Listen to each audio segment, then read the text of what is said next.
Hi everyone, welcome back. This week we will be talking about time travel. So last week we talked about time and the nature of time very briefly, and this week we're going to talk about time travel. So I have assigned this reading by David Lewis, The Paradoxes of Time Travel. He proposed a model of time travel that was later called Lewisian time travel. Why they didn't call it Lewisian, I have no idea.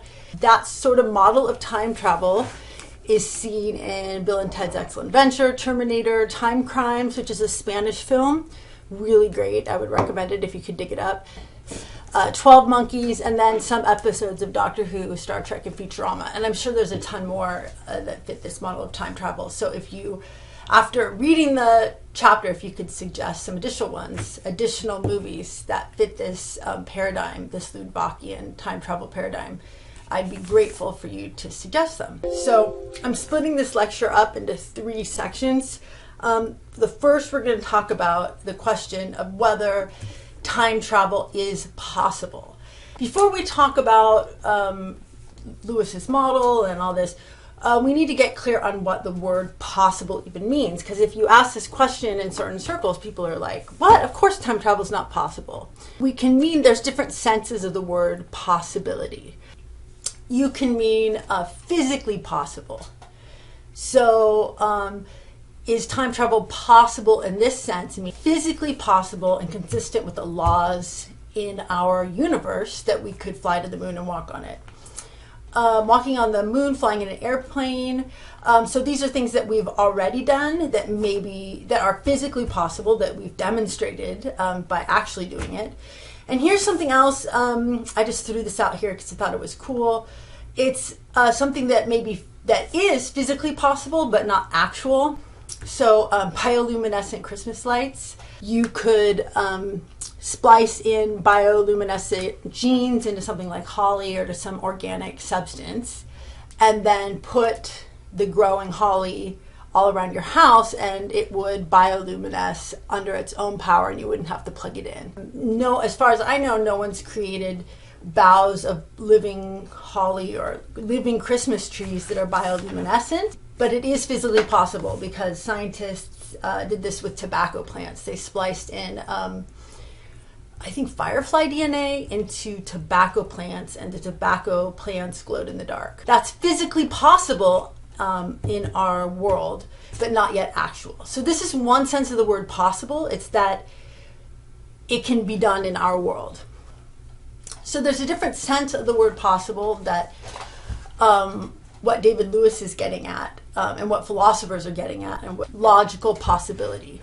Logical possibility is a state of affairs that does not involve a contradiction. So things are logically possible if you can imagine them happening without some sort of internal contradiction.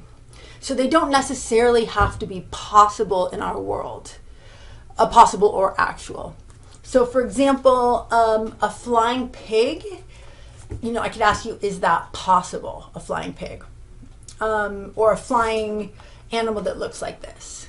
Okay, because, it depends on what your words are picking out. But a flying animal that looks like this is not possible on our world because of our laws of gravity. But perhaps in another world with different physical laws, this would be possible. Spider-Man. Spider-Man is not possible in our world, but perhaps in some other universe, there's nothing contradictory about a human being with spider abilities that could climb walls. Okay, and we'd have to think through these concepts more. You might, if you really start thinking, find some contradictions in the concept of a person that has the ability of a spider that is internally contradictory and not just limited by the physics in our world. Okay, so that's logically possible. Logically impossible, which is the opposite of logically possible. Something that is logically impossible involves a contradiction, the contradiction in the concept. So here's some clear examples of things that are logically impossible. So 2 plus 2 equaling 5. So it's not like if you changed our physical laws of nature that you could mean what we mean by 2, mean what we mean by plus 2 equals, and get 5. Because this is just a definitional sort of thing. A square circle. A square circle is logically impossible just because of what we mean by square and what we mean by circle. Same with a bachelor that is not an unmarried male. What you'd have to do is change the meaning of those words. But what makes it impossible is what those words picking out, square and circle, you can't have them both. So there's something inconsistent about the concepts of those two things that make it impossible. So the question that David Lewis is considering when he is asking, is time travel possible, is whether it is metaphysically possible or impossible, or logically possible. Is time travel physically possible? That means, is time travel possible in our world at some future date where there will be time travelers visiting the past? Or, this is a separate question, is time travel logically possible? Is there some world, maybe not even our own, with different physical laws where time travel could occur? So is there anything about time travel that's incoherent that would make it logically impossible?